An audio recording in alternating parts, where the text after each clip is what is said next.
Olá! Na aula de hoje, nós vamos dar continuidade ao nosso estudo de função. Vamos falar sobre leitura de gráficos e plano cartesiano. Bom, na nossa aula passada, nós definimos o conceito de função, tá? Dado dois conjuntos A e B não vazios, uma relação que associa cada elemento x pertencente a A, um único elemento y pertencente a B, recebe o nome de função de A em B. Então, uma função, na verdade, de A em B, ela pode ser representada aqui das duas formas, né? Função que liga o conjunto A em B, e você tem que saber que essa função ela vai pegar o x e ligar a um único y, tá? Então, você tem que lembrar aí que todo x tem que ter um único y. E falei com vocês aqui que a função lembra uma máquina, tá? Uma máquina que vai entrar nela aqui valores de x. Essa máquina vai efetuar aqui uma conta e vai te dar como resposta um único y. Falei com vocês que x é chamado de variável independente e falei que o meu y, que é a mesma coisa que f de x, é chamado de variável dependente, ou seja, o valor que sai da minha máquina depende do valor que entra na minha máquina. Então, o y depende de x, tá? Bom, comentei com vocês também que o meu conjunto A e o conjunto B, eles recebem nome. O conjunto A é chamado domínio da função, o conjunto B é chamado de contradomínio da função, e a imagem são os elementos do contradomínio que recebem setas do domínio, tá? Bom, então você tem que saber aqui que você coloca na sua função o valor de x, que é chamado domínio. Essa função vai fazer uma continha e vai te dar o resultado aqui da nossa imagem.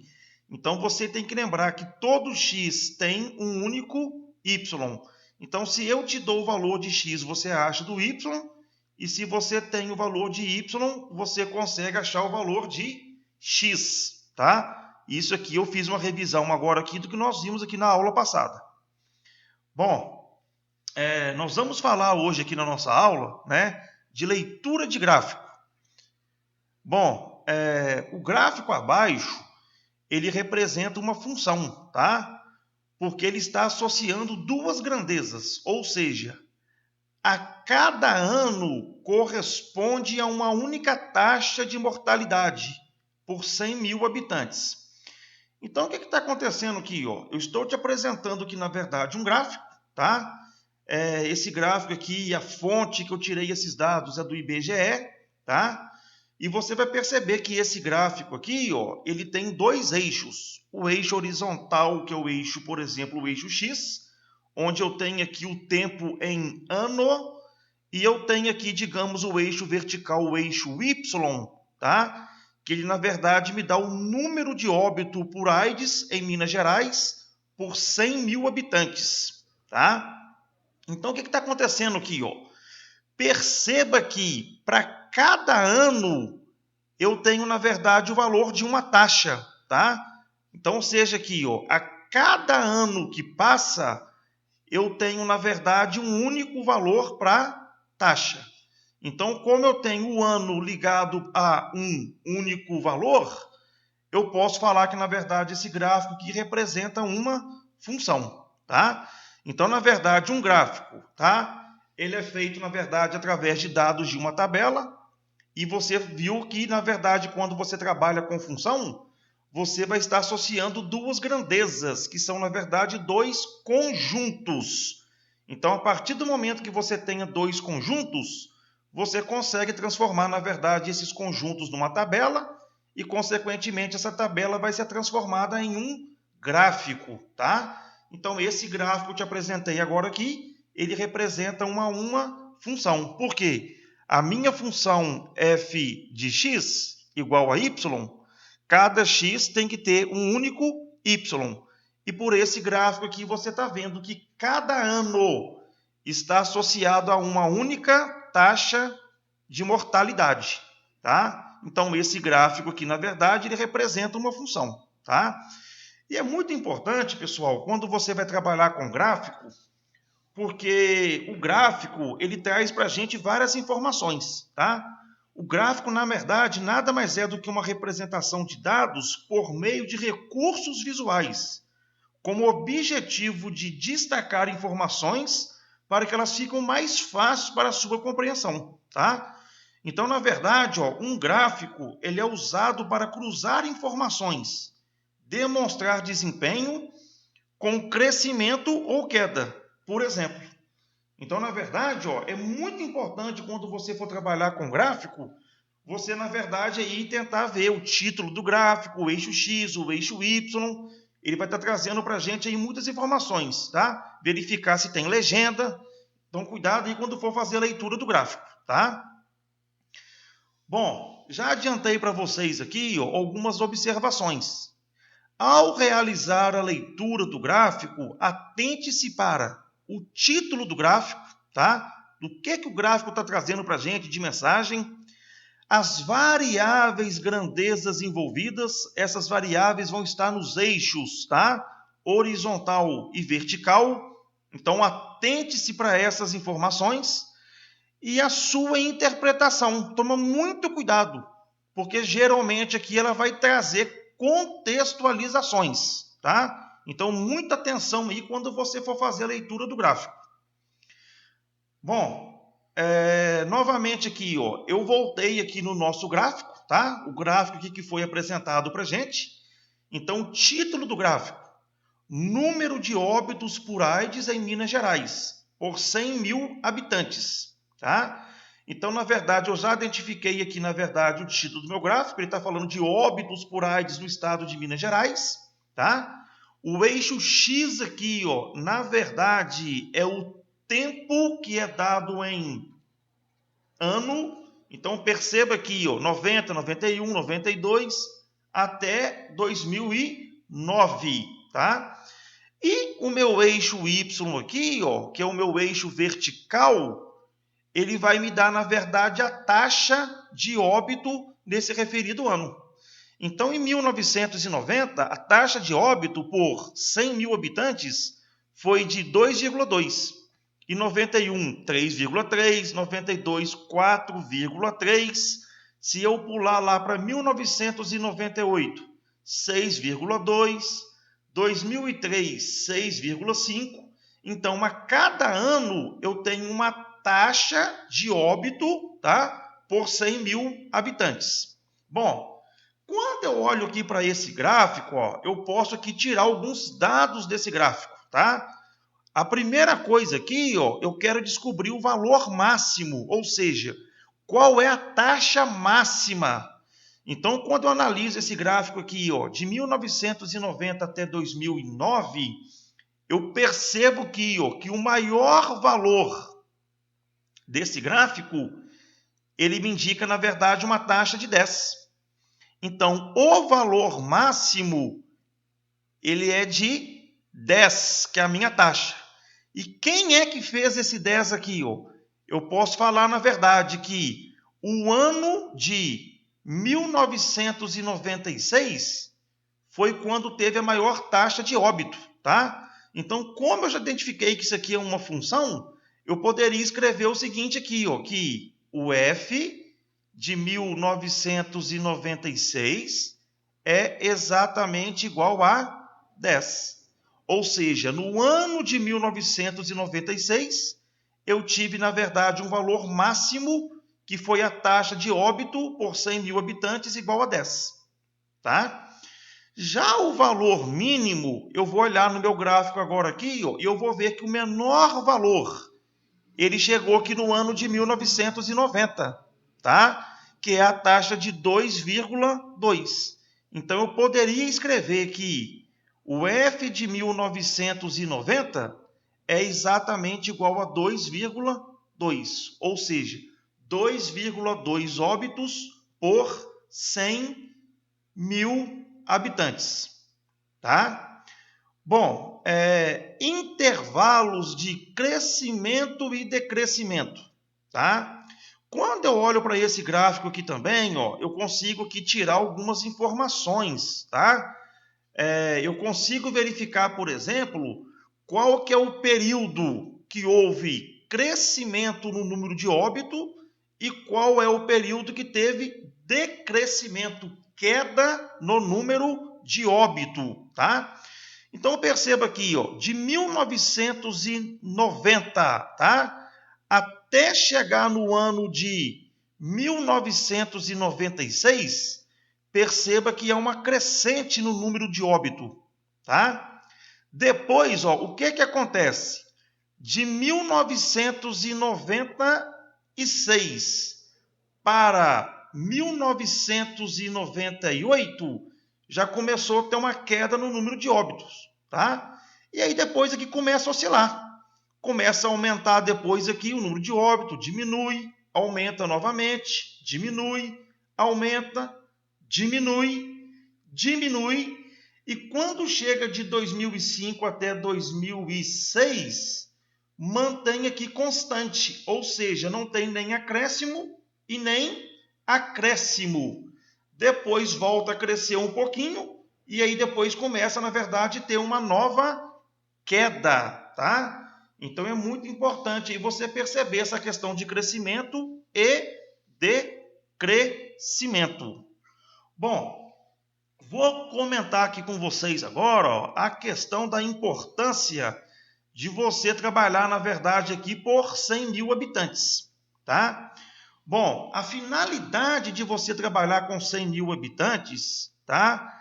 É permitir uma comparação entre locais com diferentes tamanhos de população, tá? E neutralizar o crescimento populacional, permitindo, assim, uma comparação entre essas localidades, entre um período médio e longo prazo, tá? Então, é muito importante, por exemplo, aqui, quando você trabalha com taxa por 100 mil habitantes, para você comparar, por exemplo, região, né? Você vai pegar, por exemplo, aqui uma região de São Paulo, com uma região muito povoada, né? E às vezes você vai trabalhar com uma outra cidade menor, aí você quer fazer um comparativo, tá? Ah, mas lá em São Paulo está morrendo mais gente de AIDS, por exemplo. Ah, mas lá a cidade é maior, né? Então, quando você passa aqui para 100 mil habitantes, você consegue fazer, na verdade, aí esse comparativo, tá? E aí a taxa, ela é calculada aqui nesse caso da seguinte maneira. Você vai pegar aqui, ó, o número de óbitos por AIDS, tá? Vai dividir pela população total residente naquela localidade e vai multiplicar por 100 mil, tá? Agora, é importante que esse número de óbitos aqui, que você está calculando, ele seja calculado num período de tempo. Geralmente, esse período de tempo aqui, ó, ele é numa faixa de 1 ano. Por isso que o meu gráfico aqui está indo de ano em ano. Então, na verdade, pega-se quantos óbitos de AIDS teve num ano, divide pelo total da população residente naquela cidade, tá? E multiplica esse resultado por 100. Aí você vai ter, na verdade, a taxa por 100 mil habitantes, tá? Então, é um comentário que eu estou fazendo aqui com você, na verdade, a respeito desse gráfico aqui, tá? Em específico que eu acabei de te apresentar. Bom, no mesmo gráfico agora, ó, nós vamos fazer aqui uma continha, tá? Sabendo que no ano de 2009, a população de Minas Gerais era aproximadamente 19 milhões de habitantes, qual foi o número aproximado de óbitos por AIDS no referido ano? Então, o que está acontecendo aqui? Ó? Foi dada a informação que no ano de 2009, Minas Gerais tinha aproximadamente 19 milhões de habitantes, tá?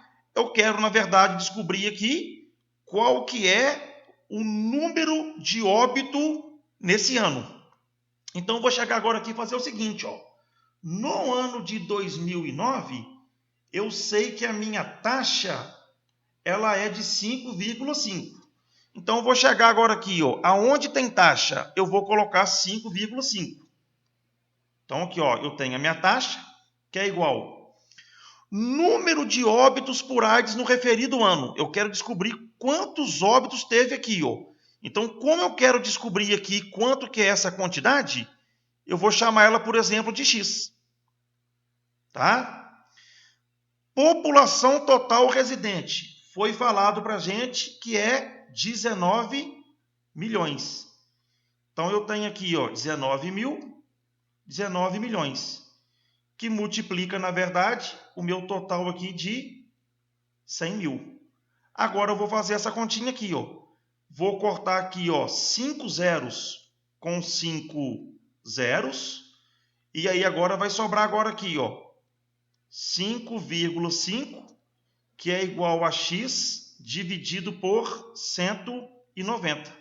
Como agora aqui eu tenho uma igualdade, eu vou chegar agora aqui e vou multiplicar cruzado. Então, eu vou ter aqui, ó, x vezes 1 vai dar x, e vou multiplicar 5,5 vezes 190. Fazendo aqui essa multiplicação, nós vamos chegar aqui no valor de 1.045. Então, na verdade, o que aconteceu aqui, ó? No ano de 2009, ocorreram, na verdade, em Minas Gerais, aproximadamente 1.045 óbitos diários, tá? Então, um comentário, na verdade, aqui que eu fiz com você aqui sobre a análise desse gráfico, tá? Nós vimos aqui valor máximo, valor mínimo, crescimento, decrescimento, período em que foi constante, tá? Então, muita atenção aí quando for fazer a análise do seu gráfico. Bom, vamos falar agora aqui também, ó, sobre o plano cartesiano, tá? O plano cartesiano, meus queridos, ele vai ser utilizado para nós construirmos gráficos, tá? Então, na verdade, ó, o gráfico, nós vamos trabalhar com função, é lógico, tá? A função, ela faz aqui a associação entre duas grandezas, entre dois conjuntos.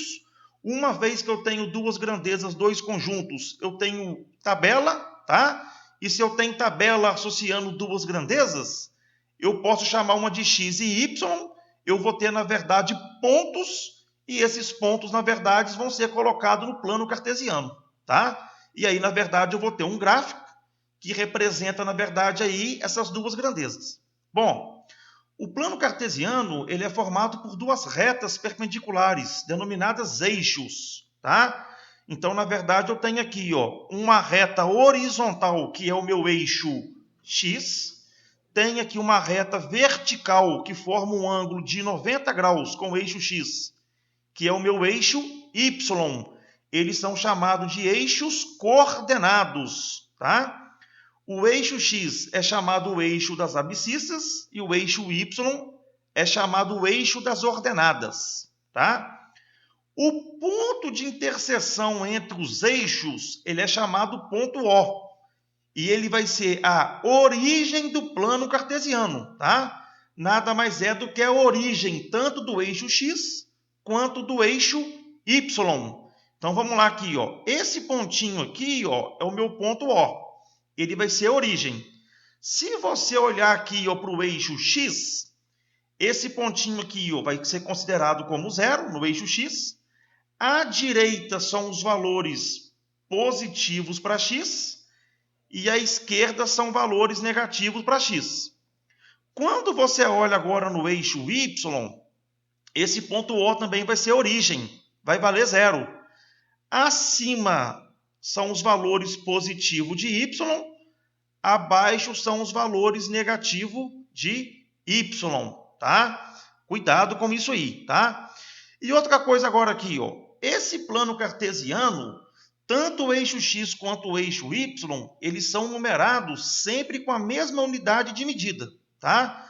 Então, na verdade, aqui, ó, o eixo x ele vai variar de uma em uma unidade e o eixo y também de uma em uma unidade. Então, é a mesma unidade de medida, tá? Cada ponto representado no plano cartesiano, ele vai possuir coordenadas, tá? Então, sempre que você colocar um ponto no plano cartesiano, esse ponto ele vai ter dois valores. Um valor para o eixo x e o outro valor para o eixo y, tá? São as coordenadas. A primeira é sempre x e a segunda é sempre y, tá? Então, vamos lá então aqui, ó. Se eu quiser colocar aqui, ó, o ponto A, 1 e 3, o meu x aqui vale 1, o meu y vale 3. Então, eu vou lá no x igual a 1 e vou passar aqui uma reta agora aqui, ó, perpendicular ao 1, tá? Ó, de modo que ela vai ter que encontrar com uma outra reta perpendicular passando pelo 3 em y. Então, o que vai acontecer aqui? Ó? Eu tenho aqui o meu ponto x igual a 1 e tenho o meu ponto y igual a 3. Então, esse encontro aqui dessas duas retas vai ser a localização do meu ponto A. Tá? Se eu quiser agora aqui, ó, colocar o ponto B menos 2 e 5. Então, eu vou chegar agora aqui, ó, o meu x vai valer menos 2. Então, eu tenho aqui, ó, menos 1, menos 2. Vou traçar uma reta agora perpendicular aqui, ó. Ela pode ir para cima ou para baixo. Como o meu y é positivo, ela vai subir agora aqui até chegar no 5. Traço uma reta agora aqui perpendicular pelo 5. Então, esse encontro das duas retas vai ser o meu ponto B. Tá? Se eu quiser agora aqui eu colocar o ponto C, 3 e menos 2. Então, o meu x vai valer 3 e o meu y menos 2. Vou aqui no eixo x igual a 3. Vou ter que traçar uma reta agora perpendicular. Vou lá no y igual a menos 2. Vou traçar uma reta perpendicular. Então, vou descer aqui a reta no 3 e vou passar a reta no menos 2. Esse ponto aqui vai ser o meu ponto C.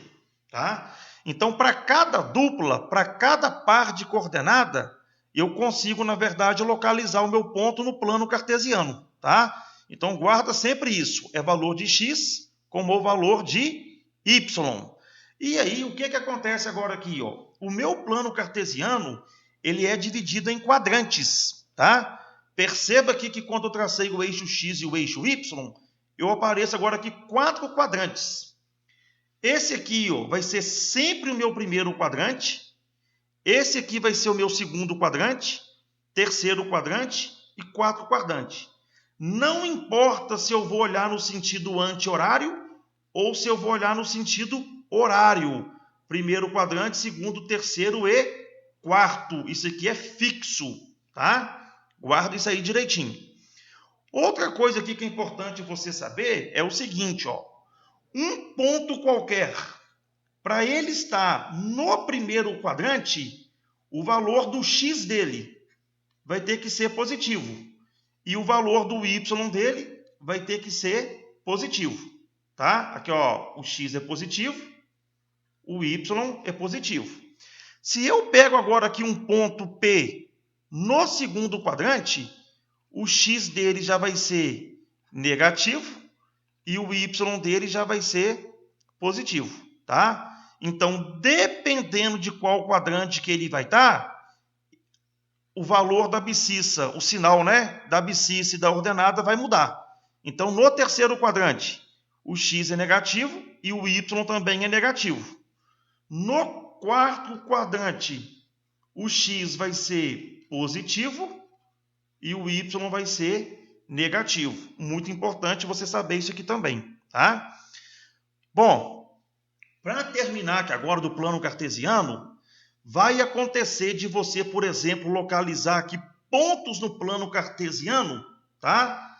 E que esses pontos, eles vão poder estar, por exemplo, em cima do eixo x ou em cima do eixo y. Então, quando o ponto está em cima do eixo x e do eixo y, ele não pertence a nenhum quadrante, tá? Ele vai pertencer ao eixo x ou vai pertencer ao eixo y. E aí a observação que eu já vou adiantar para você aqui é o seguinte, ó. Esse ponto P aqui, ó, ele está em cima do eixo x. Sempre que o ponto está em cima do eixo x, ele vai ter valor para x e valor para y. Só que pelo fato dele estar em cima do eixo x, esse y seu aqui vai ser igual a zero. Então, esse ponto P nosso aqui, ó, ele tem valor de x igual a 8 e y igual a 0. Tá? Se eu pegar, por exemplo, aqui, ó, um ponto B, ele está em cima do eixo x. O x aqui vai valer menos 4 e por ele estar em cima do eixo x, o y é 0. De forma análoga, tá? Quando o ponto está em cima do eixo y, aí nesse caso o meu x vai valer 0. E aqui nesse caso o meu y vai valer 5. Se eu pegar o outro ponto aqui D, ele está em cima do eixo y, então o meu x vai valer 0 e o meu y vai valer menos 2. Importante também aí você saber isso, tá? Então vamos lá. Se falar que o ponto está no eixo x, o y tem que ser 0. E se falar que o ponto está em cima do eixo y, o meu x tem que ser 0. Importante isso aí, tá? Bom, então foi o que eu acabei de falar. Ó. Se o ponto pertence ao eixo das abscissas, então a sua ordenada é nula. Ou seja, se o ponto pertence às abscissas, ou seja, o eixo x, então a sua ordenada y é nula. Tá? Ele vai ter valor de x. Então, se eu pegar esse ponto aqui, ó, esse ponto A, ele está em cima do eixo x. Quanto que vale o x aqui? Ó? Menos 7. E o y, 0. Se você pegar esse ponto aqui, ó, o x aqui vai valer 3 e o y, 0. Se o ponto pertencer aos eixos das ordenadas y, então a sua abscissa x é 0. Ele vai ter valor apenas para y. Então, se você pegar esse ponto agora aqui, ó, ponto C, ele está em cima do eixo y.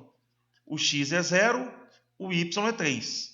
Se você pegar esse ponto agora aqui, ó, está em cima do eixo y. O x é 0 e o y é menos 1.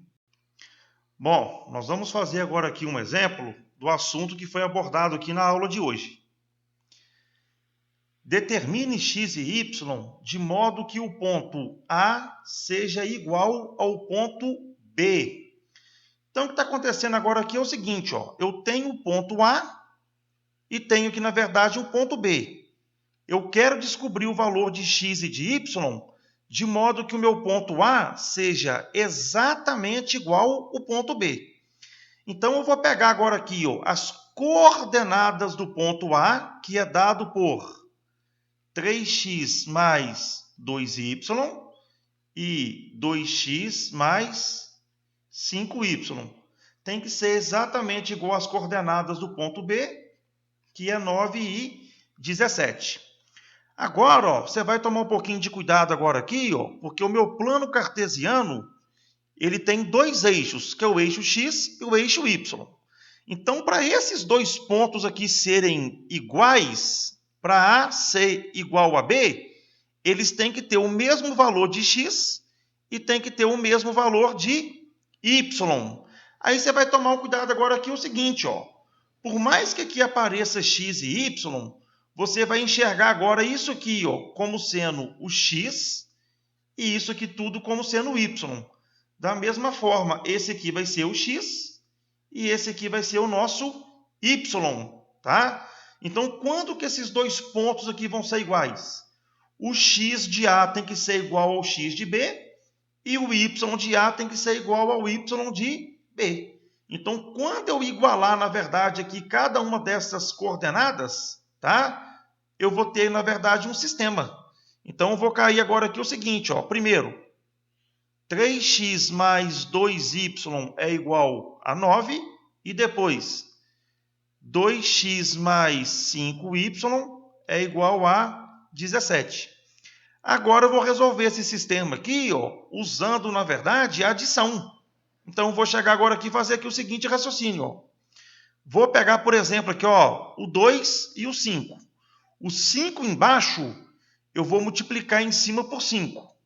O 2 em cima, eu multiplico embaixo por 2. Perceba que os 2 aqui é positivo. Ó. Então, vou fazer um desses aqui ficar negativo. Vou pôr menos 5 aqui então. Ó. Tá? Vou multiplicar todo mundo aqui por menos 5. Então, aqui vai ficar ó, menos 15x, menos 10y, menos 45. Agora, multiplico por 2. Ó. 4x mais 10y mais 34. Quando eu somar aqui agora essas duas equações, o y aqui corta com o y de cá. Então, essa continha minha agora, o que eu vou fazer? Vai ficar menos 15x com 4x, menos 11x. Menos 45 com mais 34, menos 11. Vou multiplicar aqui por menos 1. 11x é igual a 11. Daqui eu tiro que 11 dividido por 11 e concluo que com o meu x aqui é exatamente 1. Uma vez que eu achei aqui que o meu x vale 1, eu vou pegar qualquer uma dessas equações aqui agora. Vou pegar a primeira, ó. 3x mais 2y é igual a 9. E agora, onde tem x aqui, eu vou colocar 1. Então, aqui vai ficar 3 vezes 1 mais 2y é igual a 9. 3 vezes 1, 3 positivo. Vai pular para o lado de lá negativo. 2y é igual a 9 menos 3. 2y, 9 menos 3, 6. 6 dividido por 2. Acho essa continha minha aqui com o meu y exatamente igual a 3. Bom, uma vez que eu achei aqui o valor de x e y, tá? Não é obrigado. Mas olha só o que eu vou fazer agora aqui, olha. Eu vou pegar o meu ponto A, que é dado por 3x mais 2y, 2x mais 5y, e vou substituir aqui agora, ó. Aonde tem x eu vou colocar 1, e aonde tem y eu vou colocar 3. Então, essa continha aqui vai ficar o seguinte, ó. 3 vezes o x, que é 1, mais 2 vezes o y, que é 3, vírgula. 2 vezes o x, que é 1, mais 5 vezes o y, que é 3. E aí você vai perceber que quando você fizer essa continha aqui, ó, 3 vezes 1, 3, 2 vezes 3, 6. Soma 3 com 6, 9. 2 vezes 1, 2. 5 vezes 3, 15. 15 com 2, 17. Você viu que realmente o ponto A é exatamente igual ao seu ponto B. Então, na verdade, x igual a 1 e y igual a 3 faz com que o ponto A seja exatamente igual ao ponto B. Espero aí que você tenha acompanhado a resolução do exercício, bem como aí o conteúdo abordado na aula de hoje. Desejo aí a vocês bons estudos. Fiquem com Deus. Até a próxima. Tchau, tchau.